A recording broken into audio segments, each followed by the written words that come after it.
Hi, my name is Benita Sturek, and my intent for this presentation is hopefully not to bore you, but show you who the student at risk is and how to better meet their curriculum and learning needs. Therefore, based on my research, curriculum for at-risk students differs from the traditional setting in four important ways, each of these contributing to their learning needs. I will start with defining who the student at risk is. The students that I work with and who are characterized as at risk in my research are kids who struggle with social emotional difficulties, low socioeconomic status, dysfunctional family life, and low academic achievement. These kids are often the most difficult to connect with and tend to quit school or be expelled. Students at risk are different from regular students in that they learn differently and require a different learning environment. They generally have low self-esteem and struggle working within the confines of the traditional school setting. Four components for at-risk student success are vocational experiences, interdisciplinary projects, mastery learning, and school culture. To start, I will talk about vocational experiences. A vocational component is critical for at-risk students to be prepared for working and living within mainstream society. Therefore, the vocational component needs to be meaningful for the student and directed by the student. The focus should be on punctuality, cooperation, and honesty, as well as how to communicate, process information, and learn quickly. This component gives students a sense of empowerment and the ability to imagine a new possibility for themselves.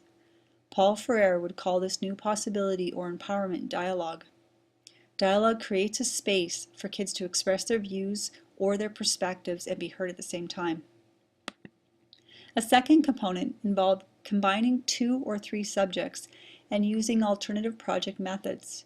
Interdisciplinary team projects, as Dubois would call them, allow students to see that learning occurs outside of the classroom.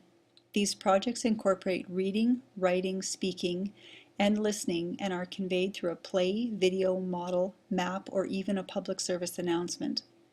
The importance of team projects is to draw upon the student's strengths and utilize multiple intelligences, thus enhancing student engagement.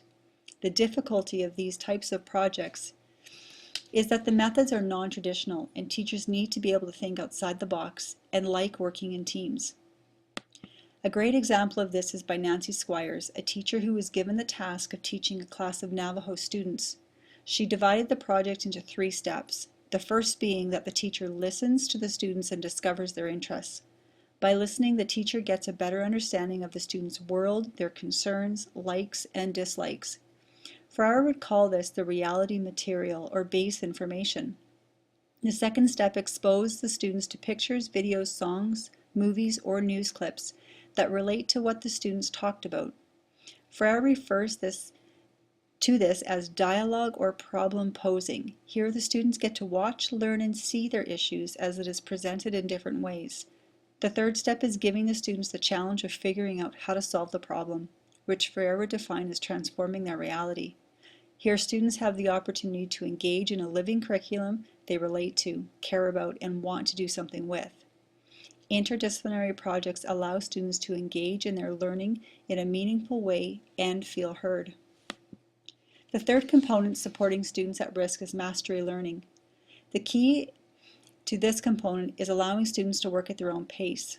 This will give students the opportunity to move ahead in their grade or catch up if they are behind. It also provides a buy-in for kids to engage in the program. Mastery learning should also build on what the student already knows as well as taught in a meaningful way. This cognitive approach to learning focuses on complex, meaningful questions and problems that make connections with students' out-of-school experiences and cultures. A final component of mastery learning is integrated unit planning. This type of planning allows students to see how things are connected and how they relate outside the classroom. The fourth and final component encompasses school culture, flexibility, staff, and school size. At-risk students need to feel they belong to a community at school. Nesting describes studies where if students feel they belong, they are more likely to respect and follow the rules and policies of the school. Once this is established, the students will become invested in the school and consequently their learning. The school culture should also allow students to feel safe, and Wallach says these types of settings give students permission to take educational risks and are successful because they meet the needs of individual students. Cuban says that schools or programs for at-risk students need to be flexible. Therefore, non-traditional teaching and assessing student learning are required. Assessment should determine where a student moves on to and is not graded. Mastery of learning becomes a personal journey and relates to an individual future goal. A school day would also look very different from the traditional school setting. The day may start later, or times are based on student needs. Cuban also states that staffing is an important factor in the success of at-risk students. It is critical that staff choose to work in this type of setting. I also believe that teachers, educational assistants, administration, etc. should want to be there. They have to like working with these kids, be okay with change, and work on the fly sometimes. They also must be able to work as a team and be able to be reflective on what is working and what is not working in the school or in the classroom. The final point on the fourth component is the importance of an alternative setting for at-risk students to be small. In order for students to feel a part of a community and for staff to build meaningful relationships with all students, Cuban says the student population should be between 50 and 150.